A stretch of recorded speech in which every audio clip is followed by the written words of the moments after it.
again, a part of what we're doing tonight is so y'all get a fuller picture of who we are. And so I'm going to go through our mission, our vision, as well as our core values as an organization.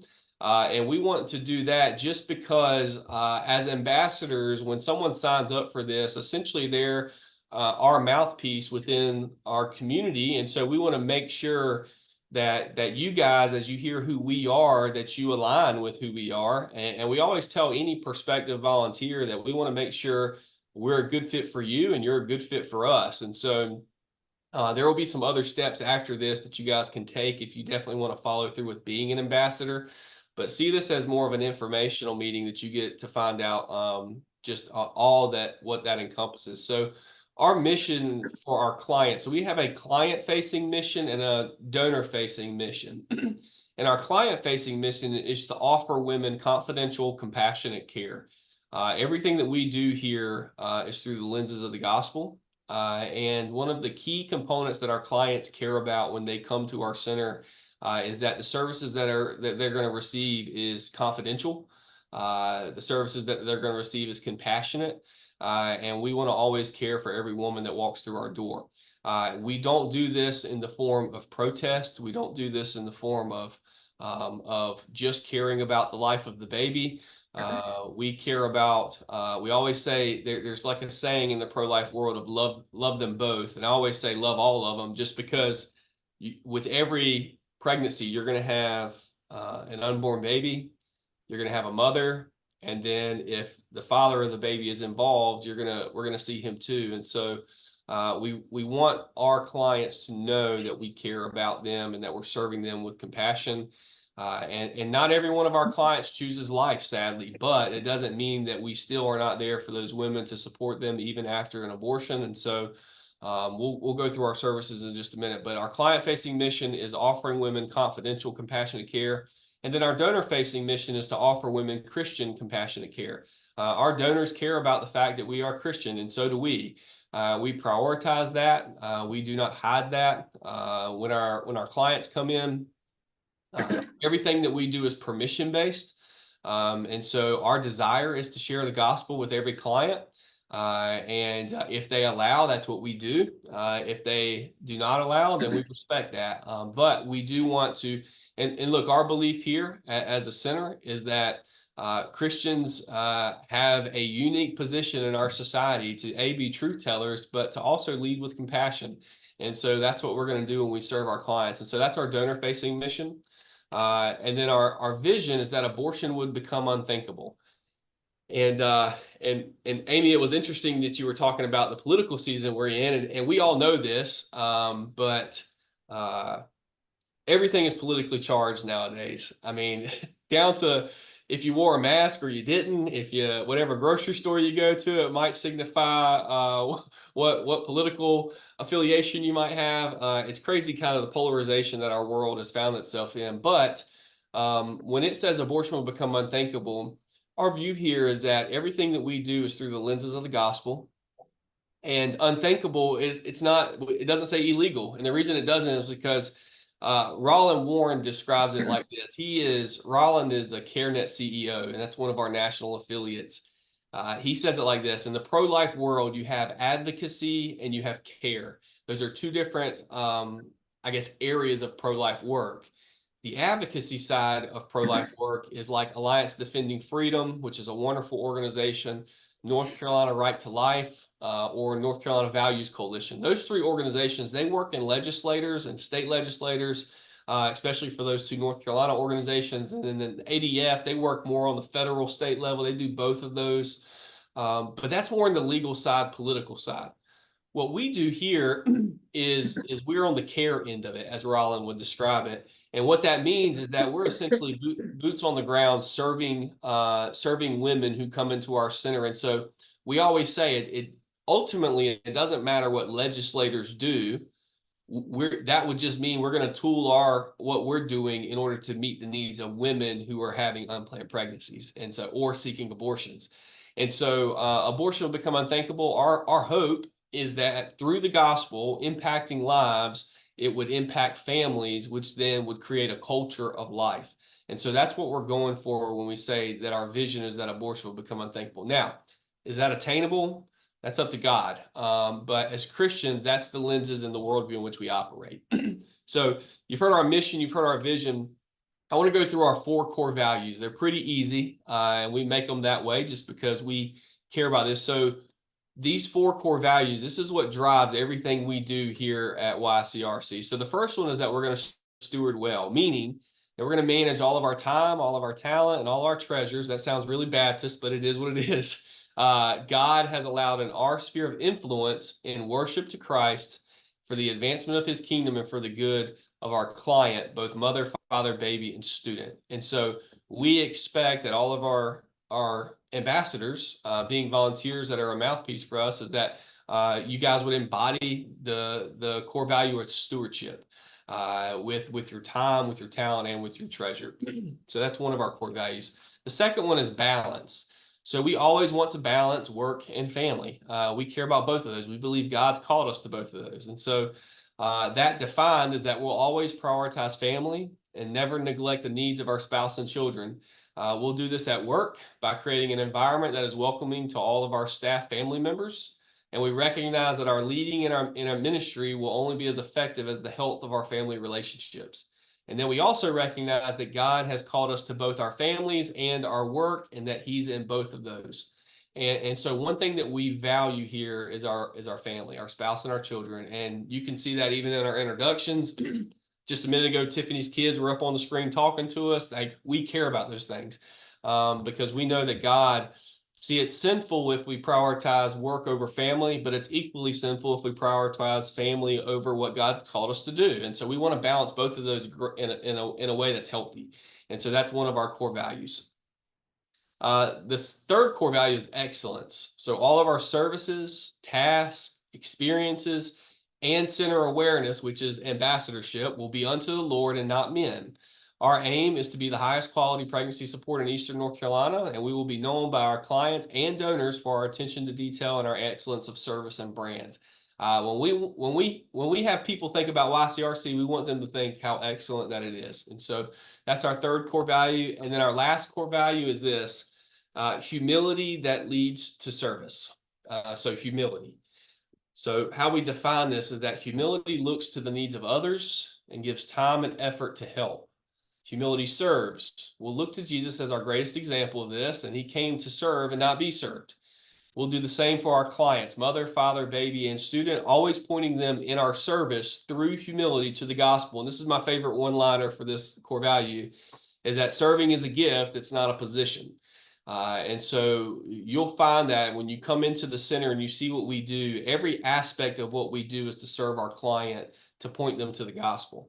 Even so much so that when the warm weather rolls around, we got fresh flowers in every advocacy room. We got fresh flowers in our lobby. We're serving them with water and a snack when they come in. We're trying to serve that client the way that Jesus would, because we know that that's their greatest need. And so that's our fourth core value. So again, our 4 core values are stewarding well, balance, excellence, and humility. So that's kind of our core documents of who we are. All right, and then our staff. This is our full lineup of staff. We've got 8 full-time and 2 part-time staff members, and we are rapidly growing. Praise God. So I'll just go down the line here. I'm the executive director. I've been in that role for working on my 3rd year, and I've been with the center total for 12 years. Cindy, she is our medical services director. She is the one that's in charge of our mobile unit as well as all of our medical services here. And she's been with the center for, Tiffany, I think it's 23 years. 23 years. So she's been with us quite a while. Yeah. Yep. Jess is our medical services manager. So both of them are RNs that we have on staff. And Cindy's also a registered medical diagnostic sonographer. And then Jess, she's a nurse that's got a BSN in nursing, and she's been with us now for almost 2 years. And she works as our medical services manager. She's a part-time nurse for us. Belinda, this is our client services director, and she's been with us for around 9 years now. And she does everything client care. So if there's anything that's ever dealing with the care of our client, that's what Belinda's managing and spearheading. Delphine, can y'all see Delphine? Yeah. Okay. On my screen, it's like blocked by everybody else's Oh, screen. So I wanted to make sure y'all could see her. So yeah. Delphine is the client services specialist. She's been with us for 20 years. And we always say this is kind of a running joke around here.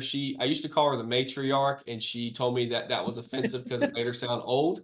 And so now I call her the Honorable Delphine. So if y'all ever come in here, y'all can call her that. Sherry is our office manager. She's been with us for, I think, right around 7 years. And she does everything financial for us. Betsy is our office assistant, and she's also an advocate here. She's been with us for about Since 4 months, February. 5 months, I think. And Oh, so she's wait, no, December. She started in December, December. yeah. So she's a wonderful addition to our staff. We love having her here. Connor is our Choices Matter director. So we have two programs that go into the school system, and Connor and Anna are on that team. Connor's been here for about 3 years. Anna's been here for, I believe, Same as about, me. yeah, same as Tiffany. And then Tiffany is our director of engagement. And so she will be y'all's primary contact when it comes to being a life ambassador for the center. I want to pause real quick. Do y'all have any questions about all this so far? Let's see. All right, none for me. All right, perfect. So we'll keep moving then. So our focus. So you can see how we operate, and so what do we focus on as an organization? Our three primary focuses as an organization, and we do not deviate outside of these. This really keeps us hyper focused on what we know God's called us to do. And so we serve women at our Rocky Mount location, and that really serves it's really a twin county thing. We serve Nash and Edgecombe counties. We will have clients that come from Halifax County. We will have clients that come from Wilson County. Matter of fact, today we had a client that came from Cumberland County. But primarily, and I would say close to over 90% of our clients are in the Nash Edgecombe area of the state. And so we focus on our services in the Rocky Mount area. Secondly is our mobile unit. So if you were at the banquet, you saw this. And then if you're not, this is one of our focuses. So we take a Save the Storks mobile unit, and we go down to Fayetteville, North Carolina 2 times a week. And we do take volunteers down there, but Cindy, our medical services director, she goes on the mobile unit, and you can see her in the picture there. And we park outside of an abortion clinic down in Fayetteville. There's 2 abortion clinics in Fayetteville. There's 9 total in I'm sorry, there's 14 total abortion clinics in our state in 9 different counties. And so for us, one of the closest is Fayetteville, North Carolina, where there's 2 abortion clinics. And so we park that medical mobile unit and offer our services that we offer at Rocky Mount on that unit out front of it's called a Gillespie Street abortion clinic. And so that's the Hallmark Women's Center. Now, when we go down there, we don't go down there to protest. We don't hold signs. We don't yell out. We don't say anything derogatory. We go down there through our mission, which is to offer confidential, compassionate care to our clients. And we do it through the lenses of the gospel. So we are a last-ditch effort for a woman who may be undecided, for her to see her baby and have options education. And so we do that in front of the abortion clinic in partnership with Love Life Fayetteville. And then our third focus is our school system. So we serve 19 different schools or agencies. We are in all of the private and prep schools in our community, other than Rocky Mount Prep. We're not there. But we teach sexual risk avoidance. So Connor and Anna are both nationally certified to teach sexual risk avoidance.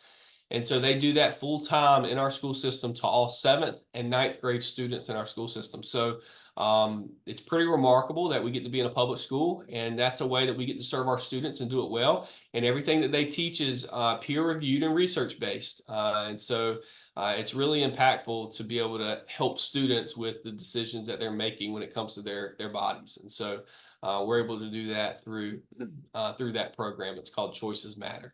Any questions? And if y'all don't answer, I'm going to keep moving, so you don't feel like you have to say no. But are there any questions about the 3 focuses that we have? I think you answered my one question, which was going to be why Fayetteville. And so that one is the closest, I guess, in terms of proximity Yeah, or so yeah. Yeah, so actually Wake County is the closest proximity wise, but there are well-funded pregnancy centers in that area. So if we were to go there, it would almost be a duplication of services. And so when we in 2016 bought our medical mobile unit, we were asking God, where do you want us to go? And the current executive director at the time, her name was Virginia Robertson. She felt strongly about Fayetteville because that was the second closest, and there was only one pregnancy center that was operating there. The church was not very engaged, and the one pregnancy center that was operating was very like mission drift. They were just dealing with a lot, and so they weren't very effective. And so that was the place that we said, "Hey, God's calling us down there," and it's been really cool. When we got down there in 2016, we were the only ones on the sidewalk. And now when you go, oftentimes there are more Christians on the sidewalk praying and offering our services than there are even workers in their building. And so it's been really cool to see God unify the church down there. So we partner with an organization called Love Life, and you can look them up. And Love Life is specifically training missionaries to be on the sidewalk offering services. And so we have a wonderful partnership down there with Mike Gerstmeyer, who's the Love Life missionary, and he does all the sidewalk advocacy, and we do all the care once they get on the mobile unit. Okay, love that. Thank you. Yep. Any other clarifying points on any of these? I just put the link for Love Life in the chat if you guys want to check it out. And so if we do have a client that gets on our mobile unit, and let's say she's abortion minded, and let's say obviously she is because she's going to an abortion clinic. She comes across the street, she gets on our unit, and then she chooses life. We have a network of churches which are called, I shouldn't even thought about what I was Houses of Hope.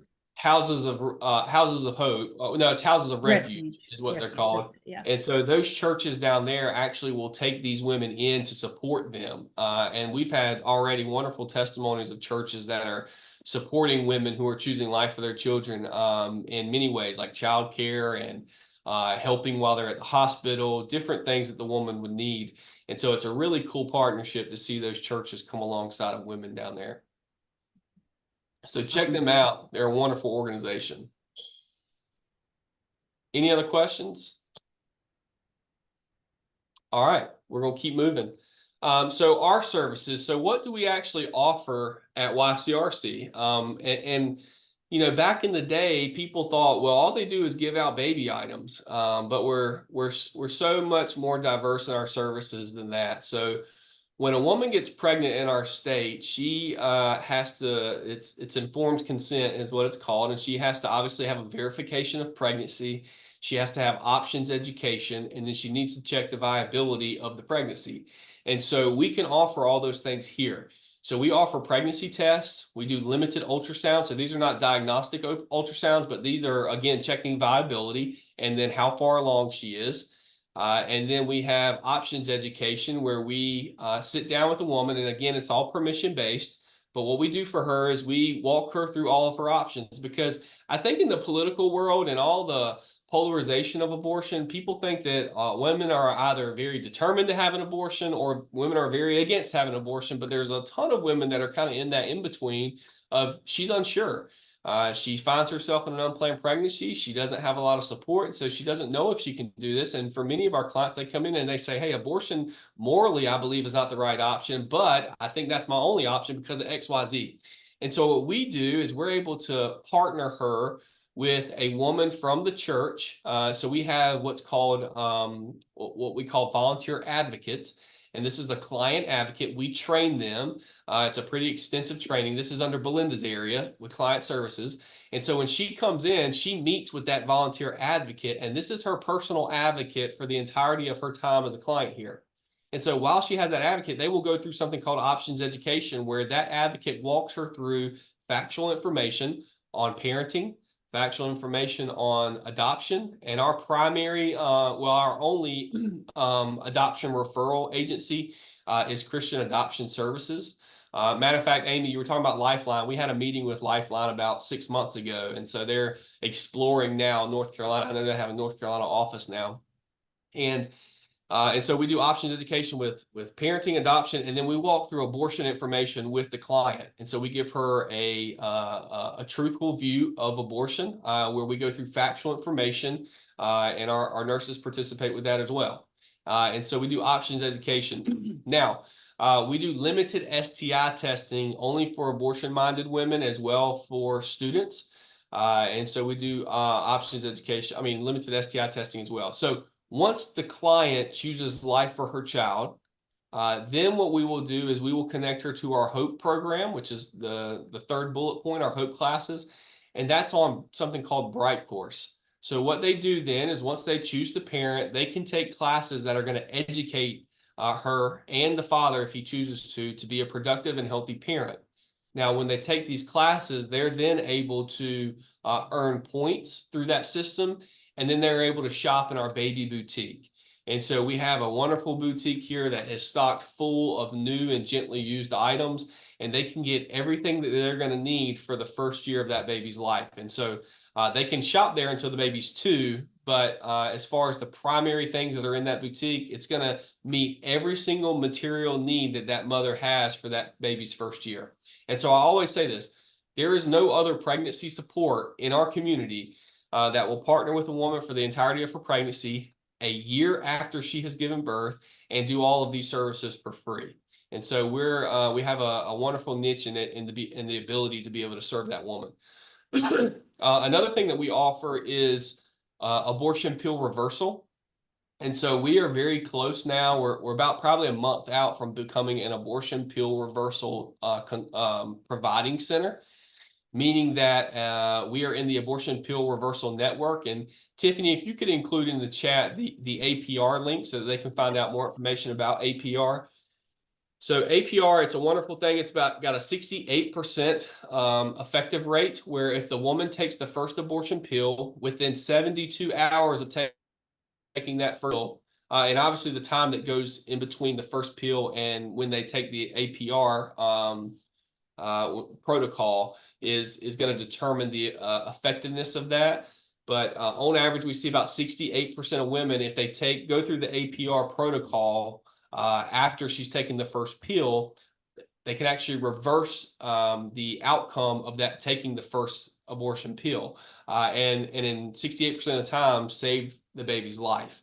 And so we've had multiple cases of that here nationwide. There's been about 3,000 babies that their life has been saved because their mother regretted taking the first pill, went through the APR protocol, and it saved the life of their child. And so we are currently a consulting center for that, and we'll be a providing center for that very soon. Abortion recovery care. This is our post-abortion ministry. So one of the misconceptions about pro-life people is that we only care about birth. And that's not true at all. We care about the birth of the child, the health of the mother, but then we also care about that client that comes in and she has had an abortion in her past, or she's currently chose abortion. We serve her with an 8 to 12 week Bible study that's called Abortion Recovery Care. And it walks her through a healing process of being forgiven and set free from the shame and guilt of abortion. And so, again, I always say this, but our organization, like many pregnancy centers, unlike the abortion clinic, we offer services to women even after they've had the abortion, so that she can process through everything that she's gone through. Because we always say there's 2 victims when it comes to abortion, and really 3. It's the baby's life, but then it's also the emotional, social, and spiritual effects that affect the mother and the father.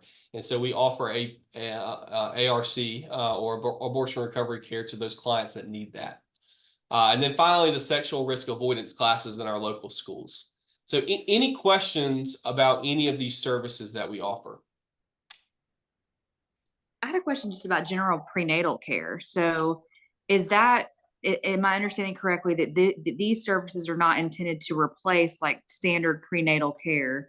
And therefore this mom, if she chooses life, is to find like a medical doctor that will then be caring for her and the baby during her pregnancy and then in the postpartum journey as well?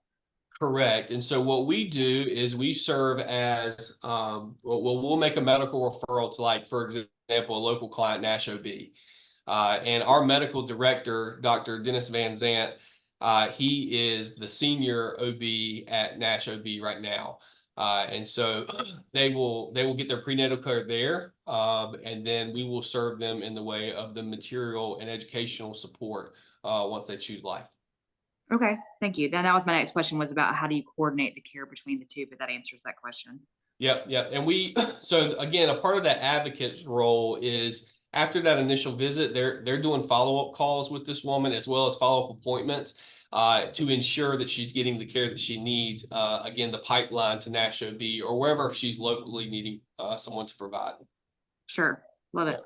Also Yeah. want to add that with that pregnancy test, our nurses will do a proof of pregnancy statement, which helps women get their Medicaid started.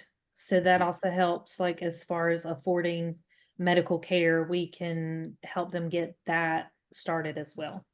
Correct. You guys And- have a social worker that can help them with the paperwork involved with getting Medicaid, set up? Yeah, so our advocates will help with that. One thing that we are actually working on, our strategic planning is this Thursday, and one of the things that we're looking to add is a client caseworker for the process of that. Because what we are finding is more and more, even since I've been in this for 2.5 years as the ED, the cases that are coming in are so complicated, and really our sweet spot is serving the woman in that first year of pregnancy. But the issues that we're seeing are much larger than that, that we can't handle alone. And so we're really working on getting a good network of care for the client. And that's part of what Belinda's doing too.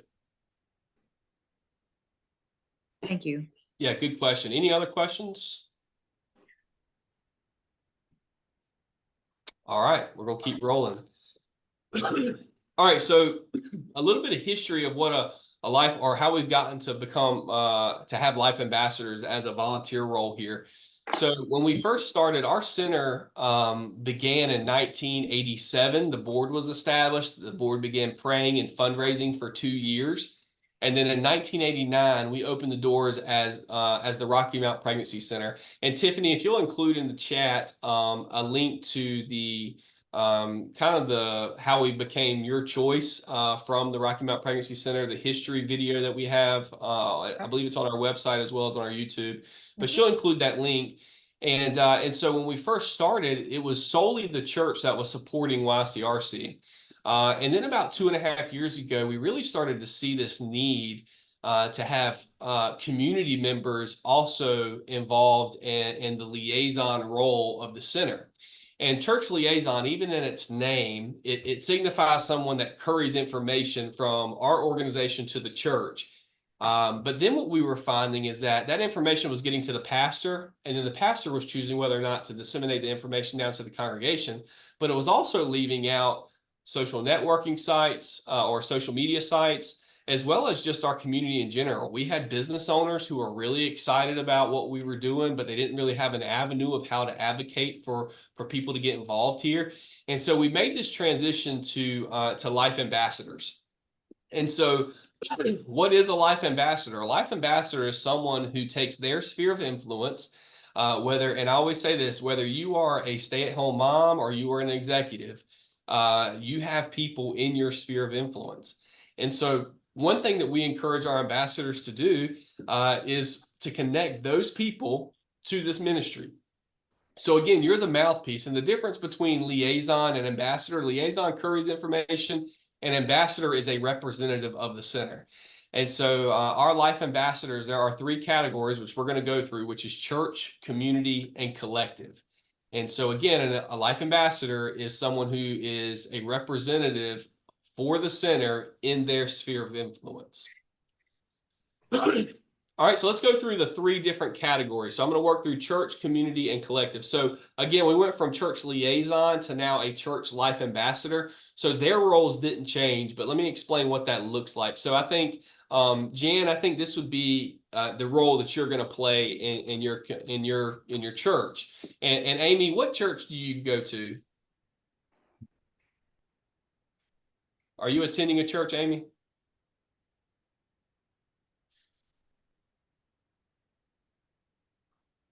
All right, I don't know if she can hear me or not. So we'll keep rolling. But so let's explain what a church ambassador is. So a church ambassador is responsible for advocating for YCRC within their church. And this includes, so this is the guidelines and expectations. So if somebody's going to become a church ambassador, this is what we expect out of the church ambassador this year. And right now, Tiffany, you can correct me if I'm wrong, but we're running about, I think we have 72 church ambassadors. I believe that is correct. Okay. 72 or 73. Okay, so Jan, you'd be joining the ranks of about 72 or 3 other people in our community that's connecting their church to this ministry. And so this includes scheduling a visit with your pastor at the center, which would be contacting Tiffany, getting on our calendar to have him come in. And then what we would do, and we would also encourage him to bring his wife if he has one, and to come in and have a meeting with Tiffany and myself, and then we would try to take them out to lunch as well through that meeting, just so they can see all that we're doing here at the center. The next one is promote and participate in our 3 major fundraisers, which we're going to talk through these in detail in just a minute. But the CLB, the Baby Bottle Blessing, and the Walk and Run for Life, those are our 3 major fundraisers we like to connect people to. Connect 4 unconnected families in your church to the center each year. So the way we look at it is each quarter, try to find one family in your church that's not connected to who we are. And it could be because maybe they're an adopted family. Maybe they have been adopted themselves, or maybe they have an experience of being a teen mom, or they have something that, or maybe they're just extremely pro-life and care a whole lot about this topic. We want to connect those families to us. And again, the way we encourage our church ambassadors with all of our life ambassadors is if you find somebody that's not really into what we do, we're not asking you to force them into our doors. We want to connect people that are passionate about what we do, but they're just unconnected. So connect 4 unconnected families. The 4th one is be signed up and read our monthly ambassador newsletter. So Tiffany's going to explain this in a minute, but we have an ambassador announcement that goes out every month, and it explains different aspects of this ministry so that our ambassadors can understand fully who we are in detail. And so be connected to that, which we'll get y'all's email address and we'll connect y'all to that, as well as being connected on our socials, which we're on Instagram and we're on Facebook, which is Friends of Your Choice Resource Center. So we'll try to connect y'all to that. Tiffany, if you could link in Friends of Your Choice, both of the socials and the chat. And then attend the Life Ambassador event twice a year. So what we do at YCRC is we have 2 events, one in January and one in August, where we have a dinner at Factory 633, which is on Halifax Road here in North Carolina, or in Rocky Mount. And what we do is we have all of our ambassadors come for a dinner that night, and we preview the next fundraiser that's coming up, how to connect people to that fundraiser. And so that would be something that you'd be expected to attend, obviously if you could during those times. Jan, do you have any questions about a church ambassador?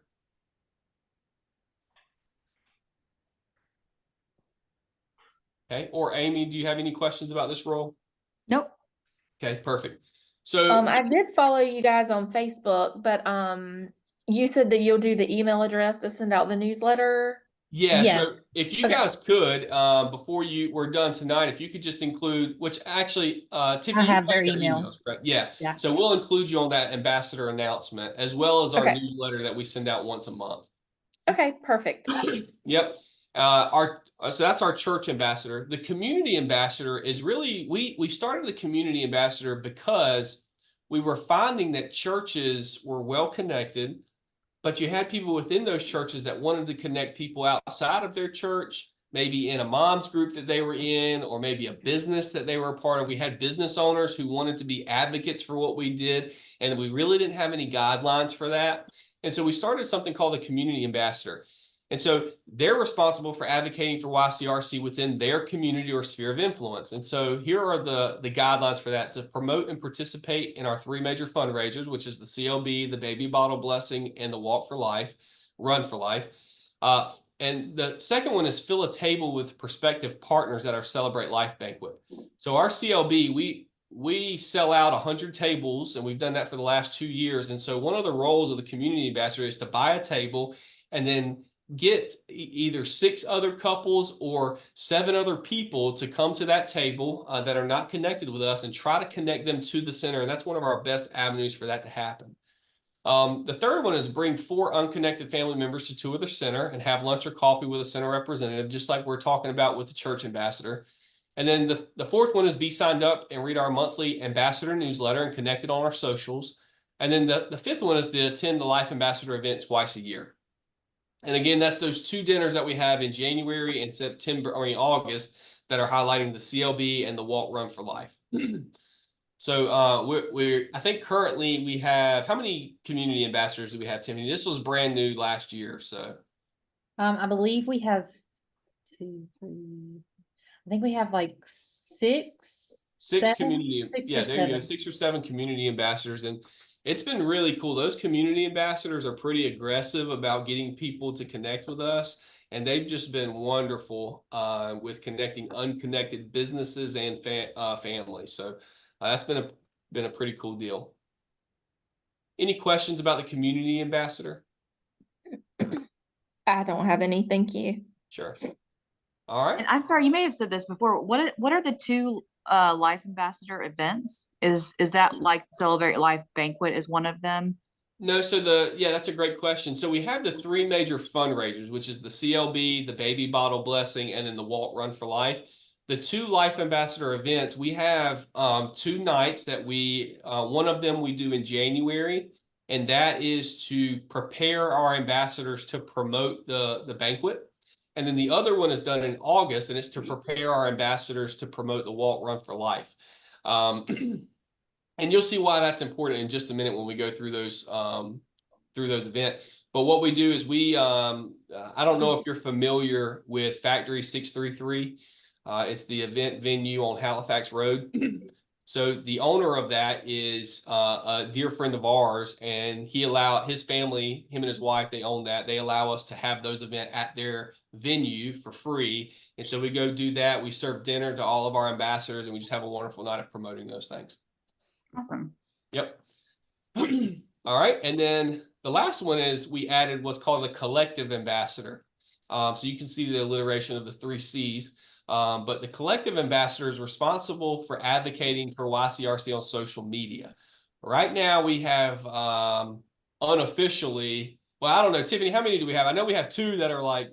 We have 2 that are like official ones, but Yep. then some of our community ambassadors kind of go over into the collective ambassador sphere as well. Correct. And so, and we love this because it helps generate social media traffic for the ministry. And that it helps us create that organically, without us we do paid ads on the client end. But if we can prevent doing paid ads on the donor end, we only do that for our major fundraisers, the paid ads, but really it's our organic traffic that drives people to what we do.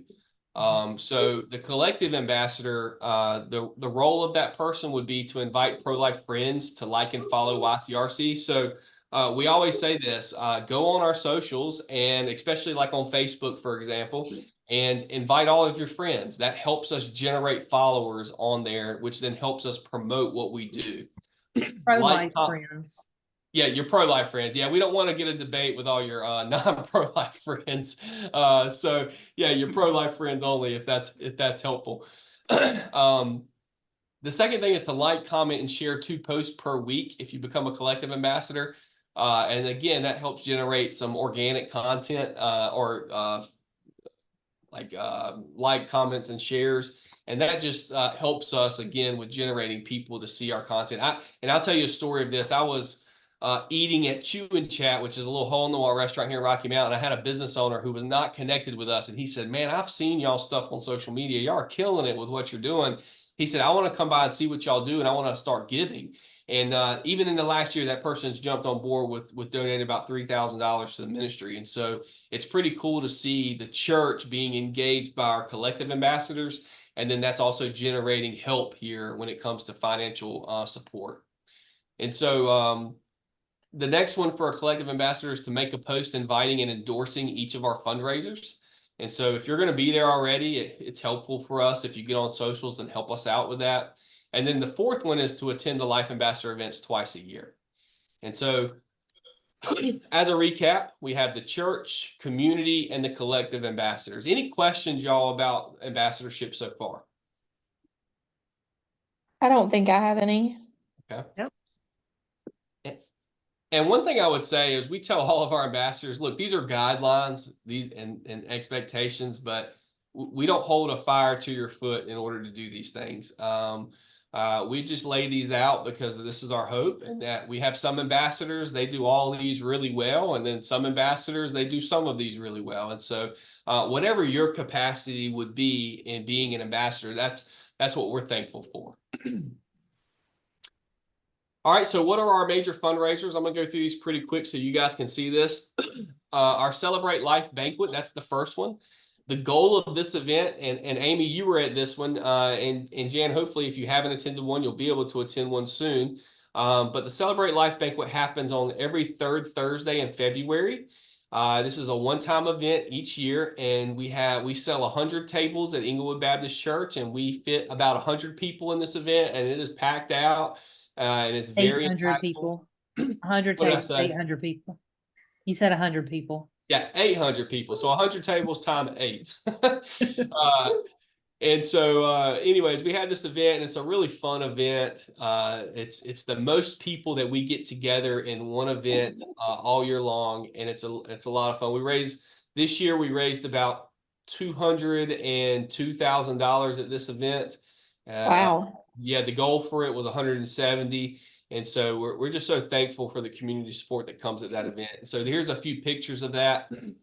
This is from this year. So we like to honor those who set the foundation for us. That's the picture you see in the middle with Kay and Doral. Doral, the lady receiving the award, she's 93 years old, and she was one of the founding members of our community that saw a need for this ministry. And so it's just a fun time for our community, and it's really multi-generational, it's multi-denominational. It's just a lot of fun. And then we also do an art auction at this event from the Nash Correctional Art Club. So we partner with the local prison here, and it's just a whole lot of fun. The next event is the baby bottle blessing, and this is when you go to church, and around Mother's Day, you see these little baby bottles that people fill with change and cash. And our goal for this is $75,000. We average about $80,000 that's raised from our community, and we distribute about 2,600 bottles through our community, and all of our ambassadors participate in this. And so it's really cool to see our community come together, and this is a youth group that came by to help us count change. And we were able to, again, last year raise over $75,000 for this event. So it's a lot of fun. It gets the whole family involved, and it's really cool to see the community come together. And then the third event is the Walk Run for Life. So this is a prayer walk and a 5K run, and then we added the Littles for Life, which is a toddler trot, which is that bottom left-hand side. A whole lot of fun. Hundreds of people come to this event. Last year we had over 150 runners. We had over, I believe, 100 walkers, and then we had about 40 littles participate, which that was our first year doing the Littles for Life, and it was just like, we had kids from really about 18 months being able to walk all the way up to, well, it was about 15 months, I think was the lowest age we did, up to 5 years old, and they did a toddler trot, which was a whole lot of fun to see them do that. And it's just a good community event. And this happens, it's just happened in September 21st this year. And our goal was at last year's event was 140,000. I think we raised about 170,000. And between the two events, the Walk, Run, and Littles, and then the Celebrate Life Banquet, we had over 30 corporate sponsors and church sponsors throughout our community that committed to these events. So really good community support. Any questions about these events? All right, so you might wonder, Cody, how do you get funding here? Well, in the green, you see we have community funded, and then in the whites, it's also community funded, but just not in green. So we are 100% community funded. And what does that mean? That means we don't go out and get large grant funding from foundations. We don't go out and receive any government money. We're completely supported by Christians, businesses, and churches within our community. And so it's really amazing. Last year, and this is open information, you can get this off our 990, but last year we raised about $760,000 just from our little community in Rocky Mount. And That's amazing. it is, and 100% of that was from our community, and private donations. And so and this is why we show this to our life ambassadors. We're on track this year to raise about $950,000. And the reason we're able to do that is because we have ambassadors within our community. So, and again, to run this operation, to support women well, to have, licensed staff and certified staff, it requires us to be able to fund it well. And so the reason we're able to do that is because we have ambassadors out in our community that's spreading the word and connecting people. And I really play the role of the development guy here. So I'm the one usually meeting with business owners, meeting with church leaders, meeting with members of our community in order to connect them here. But oftentimes those connections happen because of ambassadors. And I want to give you guys an example of this. We had a life ambassador who was a community ambassador. This is 2 years ago. And they really jumped on board with this idea of community ambassadors. And they were in finance, was their business. And they ended up having a client that they wanted to connect. They were very pro-life, and they connected them to us. I took them out to lunch. We had a really wonderful conversation. They got to tour the facility, see our mobile unit, really get a full understanding of what was going on. And because of that one connection, that family ended up writing a check for $100,000 last year to our center. Wow. So the point is that don't underestimate the importance of your role as an ambassador. Because in our view, if we're connecting every year multiple new families, it allows Christians to do the work here in our community of serving women at the highest capacity. And that's what we want to do. We want to be excellent. And the way for us to do that is through the funding. So any questions about our funding? Did you explain what the difference is between the breakdown and the green and the white? Like why the two categories? Yeah, it was really It's a joke dad joke. because I told Tiffany to put this in as a joke because we're 100% community funded. And so both of those. So when I say community funded, that's between church, businesses, and individuals. Right. That's the breakdown. I think last year we got one check for $2,500 from a grant, and we didn't apply for it. It was an ambassador or a community member that we had. They worked for like a large like corporate rental company for cars, and they were allowing employees to apply for money for organizations that they support, and this organization gave us a check. So outside of that, all of our funding comes from the local community. What's the reason? Is there a particular reason why grant funding isn't a strategy? Is it? Yeah, primarily we went after grant funding pretty hard for about 3 years. And what we found is these large community foundations like North Carolina Community Foundation, they won't fund organizations that are gospel centered, or at least insert the gospel in their services. And that's something that we're not willing to compromise on. And so what we found is that if we put just as much effort into going out building relationships with our community, we can actually fund sustainable money, like money that's going to come in every year instead of these like large grants that would last 2-year cycles or whatever they are. And so we just found that the more effort that we put into grant writing, we never saw any return. But the more effort we put into fundraising with individuals and relationships, we always saw a return on. So we just decided to shift and not even go after grants. Yeah, I appreciate that. Yep.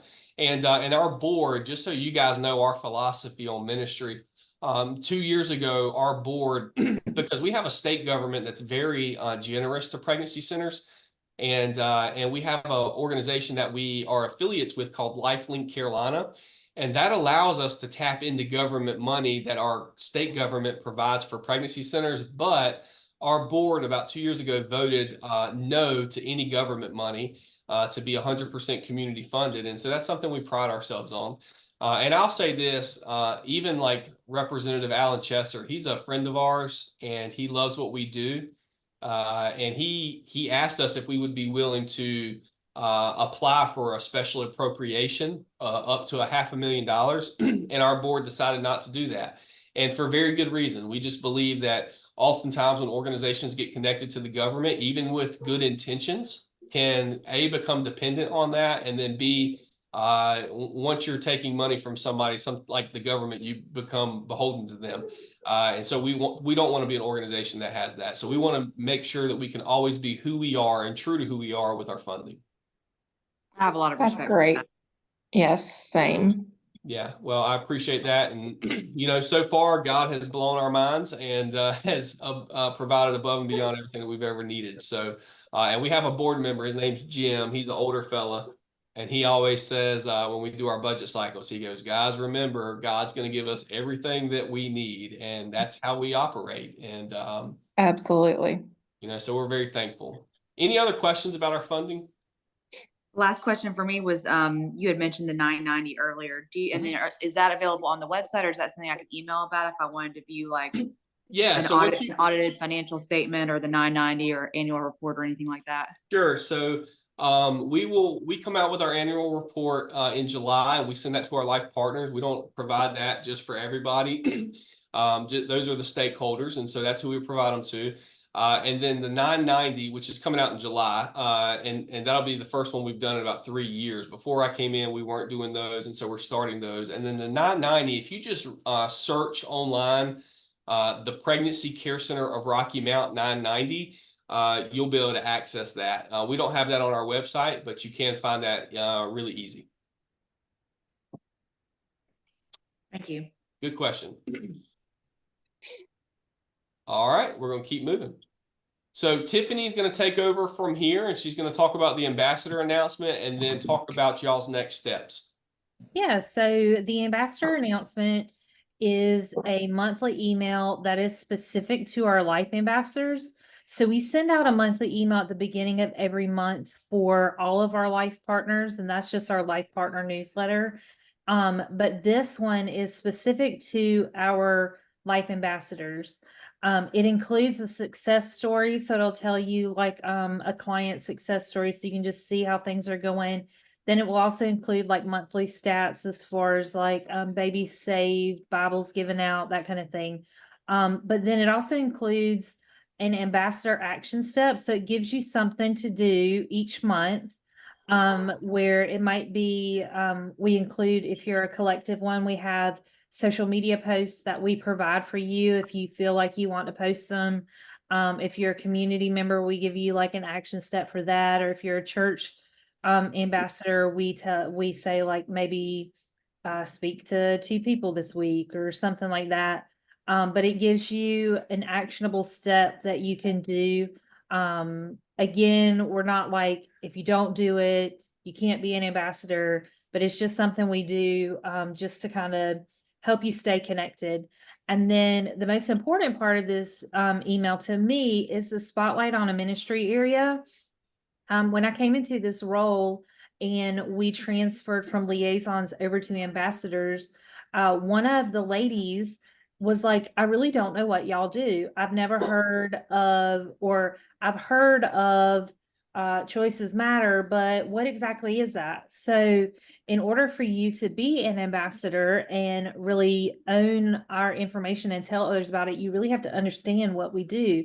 And so this spotlight on a ministry area kind of is like a deeper dive into each of the different services that we offer so that you can know better what we do so that you can then tell people about what we do. And then, yeah, so Cody, if you want to go to the next slide. The next step would be just to come tour the center and get to know me. I'd be happy to take you out for coffee or lunch or whatever and just kind of get to know you on a one-on-one, answer any questions you have. If you want to, we can either schedule that now, or if now's not a good time, you can email me, call me, whatever you want to do. Yeah, so your next step. Yeah, and I think what we'll do is we'll send you guys a follow-up email tomorrow. And through that email, you can obviously respond back to Tiffany in order to come. And what we'd like to do is for you to come tour the place. We say this all the time. One of my favorite authors, his name was Doyce Rosser, and he wrote a book called The God Who Hung on the Cross. And he runs a really large ministry. One of his philosophies is, in order to connect people well, you need to expose them to what you do, and then put your arm around them and show them all that God's working in. And so we want you guys to come to the center. That way Tiffany can see you face to face. You can see the ministry. We can take you around, let you meet the staff, see our boutique, see the ultrasound room, and really get a feel of how we operate here. Because I'm always impressed with our staff, and I want you guys to be as well. As well as if we get you on the right date, we can let you see the mobile unit as well. We'll make sure that's here on site. So we'd love to be able to do that for you. So that's all we have for tonight. Hopefully this gave you guys a fuller picture of who we are, the role of the ambassador. And then when you guys come in, we'll have a booklet for you that gives you a written, everything that we've talked about. It's written in that booklet, as well as a gift when you come in. So y'all have That's any great. questions? Tiffany, when you send the email to me, Mhm. can you include some of the dates that, like a few dates that I can take to my pastor? Because I Yeah, would love absolutely. for the mobile unit to be there. I would like to see all of it when I come. Yeah, Um, absolutely. We can so I'd definitely do like to be that. able to give him a couple of options. Our pastor actually doesn't live in town. So he doesn't come to the church office every day. So I Yeah, just want to give him a couple of options. yeah, we can definitely do that. No problem. Okay. And most likely, Jane, just to give you an idea, it'll be a Monday or a Wednesday will be the best time for that Okay. because it's on the road the rest of the time. Oh, that's perfect because he's always in the office on Wednesdays. There you Okay. go. All right, we'll get That's you some perfect. dates and we'll both be Yep. available for that. That's great. Thank you guys very much. Yep. Amy, do you have any final questions before we end? I'd love, I don't know if you guys are sharing this recording, but unfortunately my husband was out running errands and I would love for him to be able to see it. Yeah, Sure. I'm gonna include it in the email that I send out Cool. because there were several people who couldn't make it tonight. So we're gonna send this out as an email. Yeah. Okay, awesome. And then I was curious which churches right now in the area, and maybe this is, you can send it via email if it's like a lengthy list, but like which churches are actively involved versus not, that maybe you have as a target. Like I'm new to the area. I just started going to Redeemer, and that's actually how I heard about you guys and met you, Cody. Oh, dang. I met you at the Weekender. Yeah. Yeah, now I'm putting it all together. Yeah. That was fairly recently or whatever. So obviously I know our pastors, connected to you guys, but I am curious too, like I've got friends who go to different churches to kind of understand Yeah. like what the involvement is, in the area. Yeah, we have Yeah. right around 70 churches. So I can include that in the email that I send out. That's great. Love it. And we're really thankful for the sport. I would venture to say that we're probably the most well-connected Christian ministry to the churches that are local. And in part, it's because of the work of ambassadors. So Mhm. Love it. Also, I have one other quick question, Tiffany. Yeah. Can you include in the email, when does the baby bottle campaign Yeah. So that start? runs Mother's Day to Father's Day. Okay. I'm sorry. I thought it ended on Mother's Day. That's why I was like, I want to go ahead and get ahead of that. So, okay, good. We still have Yeah. time. So it starts on Okay. Mother's Day and then it runs until Father's Day. And the pickup for that is normally like somewhere around the first week of May. Okay. But yeah, I And mean, you'll send an email. if you need a different time than that, we can definitely make whatever work for what you need. Oh, no, anytime is fine, but you'll send that in an email when that's ready. Yes, ma'am. Okay, perfect. And you said Okay. August for the run, is that right? So the Run for Life and Walk is in September. It's September 21st, but you'll get information on the ambassador dinner that will happen. Actually, this year we're doing something different. We're not doing a dinner on that. We're doing an open house here. And so we're going to get all the ambassadors to come through the building that night and provide it'll most likely be a to-go meal for them. Mhm. Oh, that's great. I like that. Yeah. Awesome. Well, I All just right. want to compliment you on your the formatting. I mean, I think that so I just rolled off of a board and then was board president of another nonprofit and led them through a merger back in Wilmington. So you very like I think clear on the core values, the mission, the vision. You answer a lot of the questions very well. So I'm impressed. And I can tell you I'm committed to this. So just appreciate the opportunity to serve alongside you guys. So looking forward to touring and getting plugged in here. Amy, you just made my night. Tiffany's gonna have everybody tomorrow at work. We've worked hard on the core values and mission and vision, man. We've really tried to come in and clarify so that people can get on board with what we're doing. Yeah. And we've seen the fruit of that. I mean, in the last 3 years, our budget's almost doubled because our community's seeing the effectiveness of what we do. Yeah. So and that's really been our part, like, and our ambassadors, we got to tell the story so that people can connect with us. That's our desire. Very well done. All right, y'all. Thank you. Well, Absolutely. I'll end this, and we really appreciate y'all's time, and we'll be in touch.